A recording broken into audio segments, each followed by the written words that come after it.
Aujourd'hui je vous retrouve avec un petit book haul, un book haul que moi je trouve assez raisonnable. Si vous me suivez depuis un petit moment, vous savez que des book hauls je n'en fais pratiquement jamais. Je crois que j'en ai fait qu'un seul sur ma chaîne et je crois que c'était il y a pile un an, c'était en été aussi. Je dis souvent qu'en ce moment j'achète pas de romans parce que j'en ai déjà beaucoup à lire, mais ces derniers temps j'ai quand même fait quelques petits achats par-ci par-là et au final, mis bout à bout, je me rends compte que j'ai presque une dizaine de livres à vous montrer et j'ai vraiment envie de le faire parce que je suis super enthousiasmée par tous ces livres. Et voilà, pourquoi pas vous les montrer. En général, j'achète un livre par-ci par-là, je le lis, donc je ne fais pas de book haul forcément, mais là je me suis dit que ça allait peut-être vous intéresser. Je vais essayer de vous les présenter assez rapidement parce que c'est la canicule, il fait 38 degrés et je pense que je vais bientôt décéder. Le premier livre que j'ai acheté et que je ne comptais pas du tout lire de base, c'est American Elsewhere de Robert Jackson Bennett. Je ne comptais pas lire ce livre donc jusqu'à ce qu'avec Cornelius, Justine Schell et Noct on décide de faire une lecture commune tous ensemble. C'est d'ailleurs Noct qui nous a donné l'idée. Et puis on s'est mis d'accord sur American Elsewhere parce que Cornelius et Justine avaient déjà ce roman. Noct et moi on était assez intéressés par la chose et donc on s'est dit go. Donc vous pouvez le voir, je l'ai déjà bien entamé, j'ai lu les deux bons gros premiers tiers et j'adore ce livre. Je crois que ça va être un coup de cœur. Il est possible que je vous en reparle dans une vidéo dédiée parce qu'il y a beaucoup de choses à dire sur ce roman. American Elsewhere, ça raconte l'histoire de Mona qui est une ancienne flic un petit peu paumée dans sa vie quand débute l'histoire. Parce que son père vient de mourir, sa mère s'est suicidée quand elle était très jeune, elle n'a pas beaucoup d'entourage, il me semble qu'elle a quitté son taf, bref c'est un petit peu le bordel.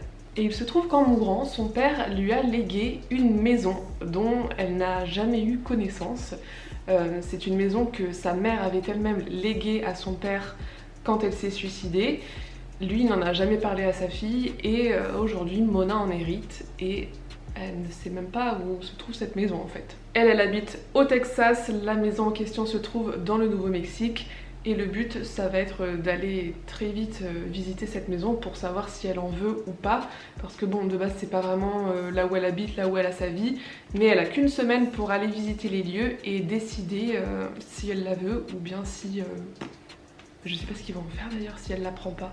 Bref, donc là Mona se dit allez on va aller au Nouveau-Mexique, je prends une carte, regardons où se trouve la ville où il y a la maison en question. Et là, bizarre, la ville n'est sur aucune carte. Personne n'en a jamais entendu parler et c'est un petit peu la galère pour trouver cette ville qui n'existe nulle part si ce n'est sur ce testament. Je ne vous en dis pas plus parce que ce roman est plein de mystères et d'étrangetés et je pense qu'il faut y entrer sans trop en savoir. Sachez juste que c'est génial, c'est un roman hyper atmosphérique. Moi tout ce qui est ville un peu bizarroïde, que personne ne connaît, avec des habitants un petit peu chelous, j'adore. Les personnages qui ont des passés un petit peu torturés et qui sont à la recherche de secrets, de familles enfouies, j'adore. Ce roman a tout pour me plaire.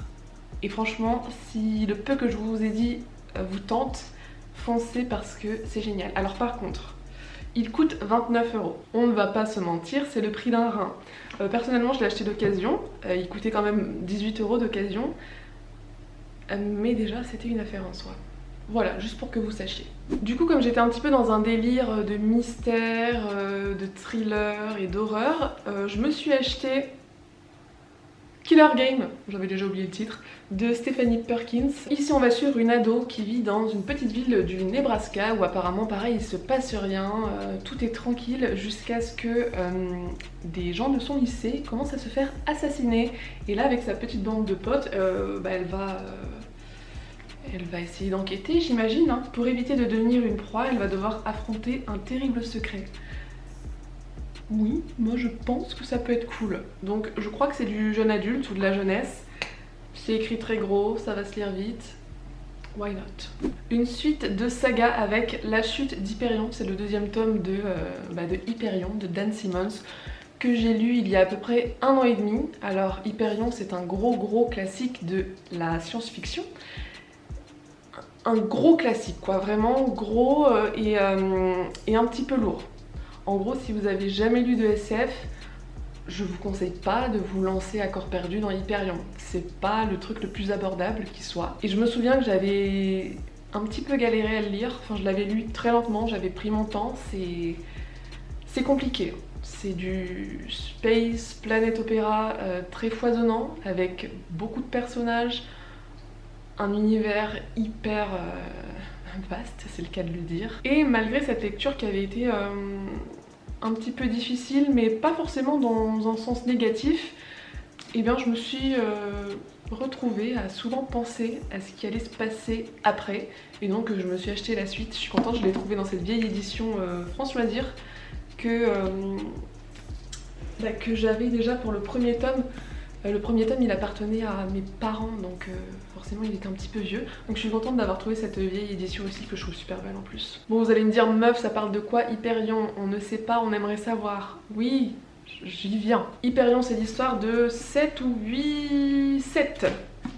pèlerins qui se retrouvent dans un vaisseau spatial pour aller à la rencontre d'une créature étrange et un petit peu maléfique qui sème la zizanie et...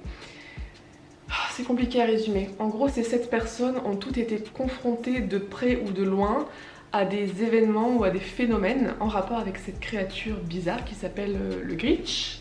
Ça fait 1 an et demi que je l'ai lu, je suis désolée, c'est plus très frais non plus. Le but de ces 7 personnes donc étant de détruire cette entité, il me semble. Le premier tome était écrit sous forme de flashback.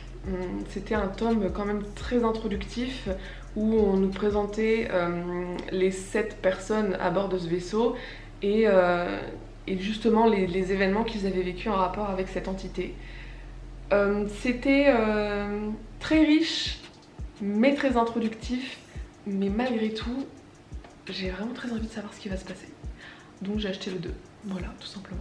Un grand classique de la fantasy que j'aime, que j'adore et que j'ai déjà lu, mais je sais pas, j'ai eu une espèce de folie un soir, je me suis dit putain, il me faut le Seigneur des Anneaux. Alors je l'ai déjà dans l'ancienne traduction, sauf que mes exemplaires à moi se trouvent chez mes parents quelque part à 10 000 km de chez moi. Donc autant vous dire que je me suis dit je vais les commander, ça ira plus vite.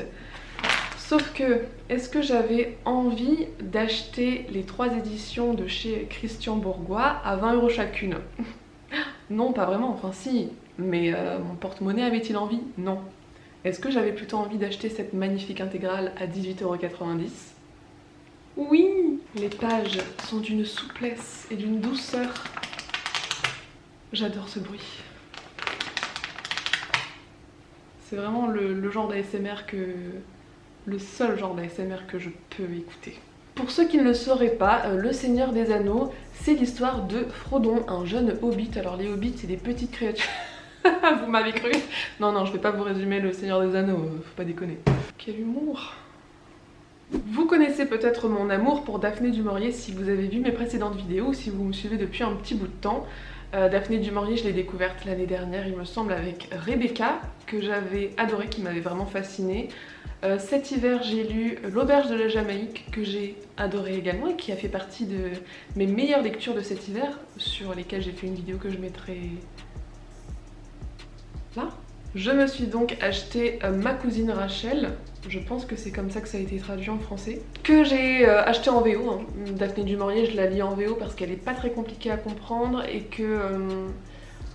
j'aime pas trop dire ça parce que pas compliqué, ça fait comme si c'était pas sophistiqué. Elle a une très très belle plume, mais si vous avez un niveau pas spécialement hyper élevé en anglais, je pense que vous pouvez quand même la lire.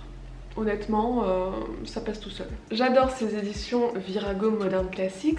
Et alors par contre, vous savez si vous me connaissez que je ne suis pas une maniaque des livres, pas du tout. Tu peux être vieux, tu peux être moche, tu peux puer, enfin ça dépend de l'odeur quand même. Pour moi ça n'a aucune importance. Si tu es bon, si ton contenu me plaît, je t'aimerai quand même. Mais là j'ai un souci. J'adore ces éditions. Et j'ai pris cette édition exprès pour rester dans le ton. Je vais vous montrer. Rebecca, magnifique. L'Auberge de la Jamaïque, magnifique. belle tranche assortie, n'est-ce pas? Donc là les couvertures, on voit que c'est la même édition. Ce n'est pas les mêmes tranches. Pourquoi Virago? Pourquoi? Franchement j'ai vu ça, j'ai fait... C'est une blague. Ce n'est pas la même police. Ce n'est pas... Y a rien qui va. Bref, que voulez-vous qu'on y fasse? On peut pas y faire grand chose. Ça ne m'empêchera pas de dormir la nuit, certes, mais quand même, la déception est présente. De quoi ça parle ma cousine Rachel? Ma cousine Rachel. Je ne sais plus. Ça parle d'un mec qui s'appelle Philippe, qui est devenu orphelin assez jeune et qui a été élevé par son cousin Ambrose.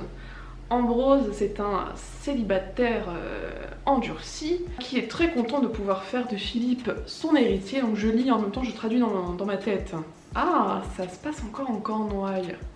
Cool. Sauf que le petit monde de Philippe va voler en éclats quand son tonton Ambrose part en voyage à Florence. Et là, il va tomber amoureux et se marier avec une femme. Et puis ensuite il meurt dans des circonstances mystérieuses. Et ensuite la veuve de Ambrose, qui s'appelle donc Rachel, débarque en Angleterre. Bonjour, c'est moi. C'est Daphné du Maurier. Je suis certaine d'adorer.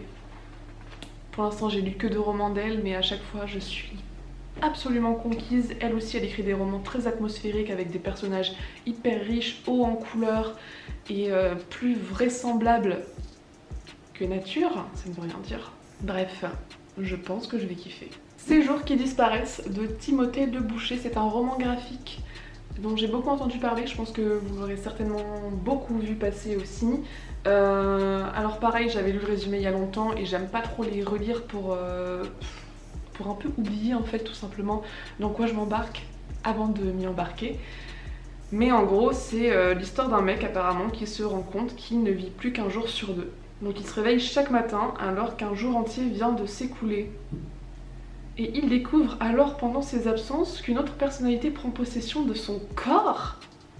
Oh mon dieu. Ouais. Attendez, en plus je regarde la...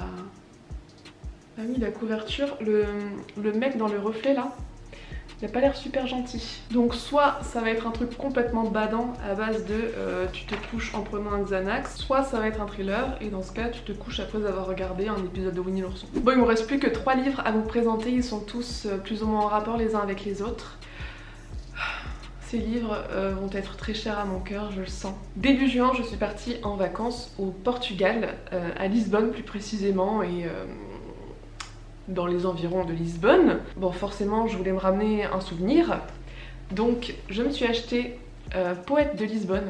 C'est un petit, enfin pas si petit que ça, c'est un recueil de poésie avec plusieurs poètes et poétesses lisboètes qui ont donc été traduits en français, et vous avez aussi la version originale en portugais. Il faut savoir que moi je suis obsédée par la langue portugaise, chacun ses obsessions, ne me jugez pas, d'accord? Donc je suis bien contente d'avoir la version originale et la traduction française qui m'a l'air vraiment très bien d'ailleurs, pour avoir comparé un peu les deux, et j'adore. Voilà, ça me rappelle mon voyage, ça me rappelle les vacances, et c'est émouvant tout simplement. En plus c'est très joli. Alors déjà, je sais pas vous, mais moi j'adore cette couverture, j'adore ce style d'art. Je sais pas ce que c'est comme style pour ce que je ne connais pas. Et pour chaque poète il y a des illustrations. Voilà, très contente d'avoir amené ce petit souvenir de Lisbonne.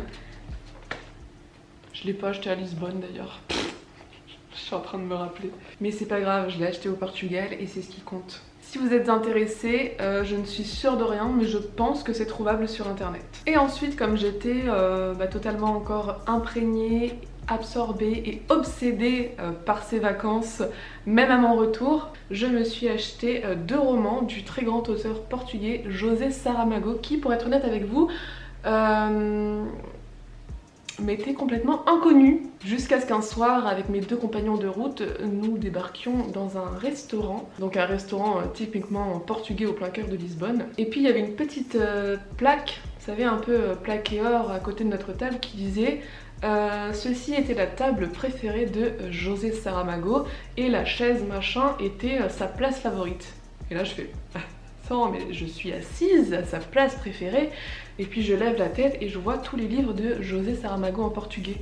Et là je me dis bon, j'adore ce voyage que je suis en train de faire, j'adore les livres, je ne connais pas José Saramago, il serait peut-être temps d'y remédier, d'autant que j'ai été assise à sa table, il y avait plein de photos de lui partout, enfin bref, c'était hyper chargé d'histoire et c'était hyper intéressant quoi. Du coup, en revenant, parce que bon, je vais pas lire José Saramago en portugais, je pense que j'ai un petit peu galéré, je me suis acheté en français Relevé de terre, qui parle des mau tempo, des vagabonds de sueur et de sang qui travaillent la terre et se nourrissent de légendes pour supporter l'exploitation et la misère dans l'Alentejo. De la guerre d'Espagne à la révolution des œillets, voici l'histoire de Domingos, le cordonnier alcoolique, João, le rebelle aux yeux bleus, et Antonio, le communiste révolté. Et oui, je ne vous l'ai pas dit, José Saramago est prix Nobel de littérature. Je me suis aussi acheté Histoire du siège de Lisbonne, qui parle d'un homme qui s'appelle Raimundo Silva, correcteur dans une maison d'édition, et il va céder à l'irrésistible tentation de changer un oui en non.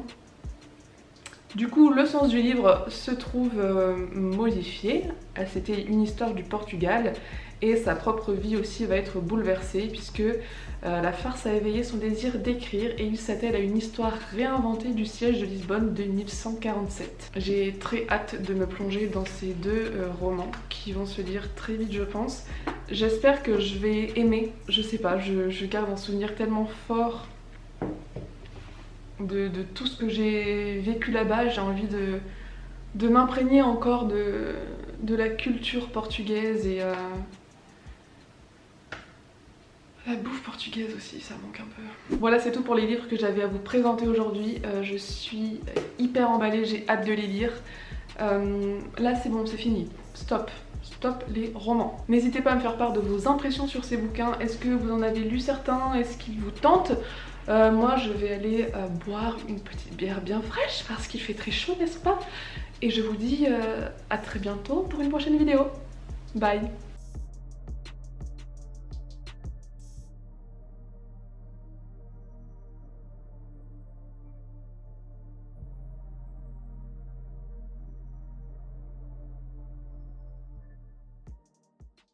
Une fois que j'aurai bu ma bière, je serai totalement d'accord avec mon t-shirt.